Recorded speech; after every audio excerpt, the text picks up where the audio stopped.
The King's Gambit is one of the greatest and most aggressive openings. I'll show you 3 incredible games played across 3 different centuries. By the end of this video you'll fall in love with this opening.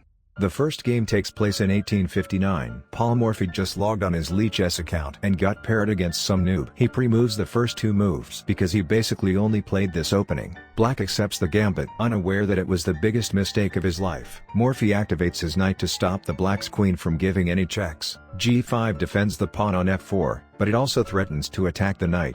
Morphy doesn't care, so he just activates his bishop. Black attacks the knight, but Morphy once again doesn't care and continues with development. Even though he lost a knight, he's about to crush black. Notice how 3 pieces are gonna be attacking this vulnerable square. As soon as this pawn is gone, watch closely what's about to happen next. He grabs the pawn, but before he recaptures, he sacrifices another piece, and checkmates black. This is how they played in the 1800s. But the 1900s were even crazier. Boris Spassky is playing white and he's about to teach his opponent a lesson. The first few moves are the same. Now black plays d5. The purpose of this move is to allow the bishop to come out and defend the f4 pawn. For now they're just developing and preparing for the middle game. This brave move indicates that your opponent has no idea what is going on. Spassky gives up a weak pawn. This allows him to get more development. Black's knight doesn't have much choice except to go forward. This forces white to give up his bishop for this trade.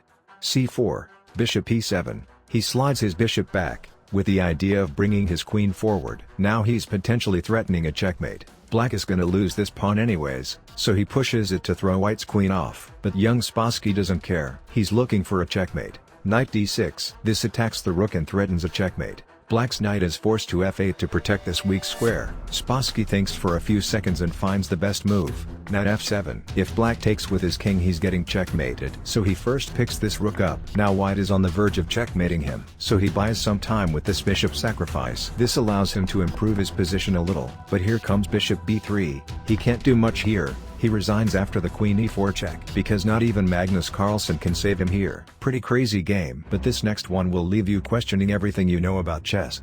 They go through the standard opening moves, and for the first time today we have d6. White grabs the center with d4. This move attacks the f4 pawn, so black plays g5. h4 is an attempt to deflect the g5 pawn. Black of course shouldn't take that, so we have g4. The knight is forced to go all the way back. f7 pawn is useless anyway, so black plays f5. They develop knights, and trade pawns. White doesn't want black to connect these 2 pawns, so he plays d5 to stop that. They both play some developing moves. Now you really don't want black's knight on h5, so white prevents it with this pawn move. Black castles. This changes everything. Black can sacrifice his knight on h5 at any moment because his rook is eyeing white's bishop. Because of that white plays h6. Instead of moving his bishop, he slides his knight back and attacks white's bishop with his rook. White simultaneously develops the knight and protects the bishop. They trade pieces. Knight e5, attacking white's light-squared bishop.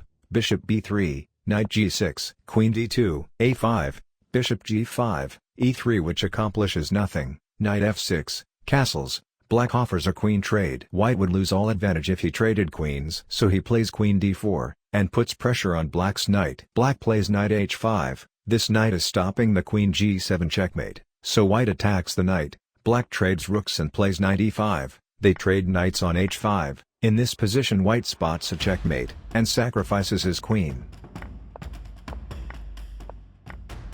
Checkmate. If you've enjoyed this video, the algorithm thinks you'll love this one.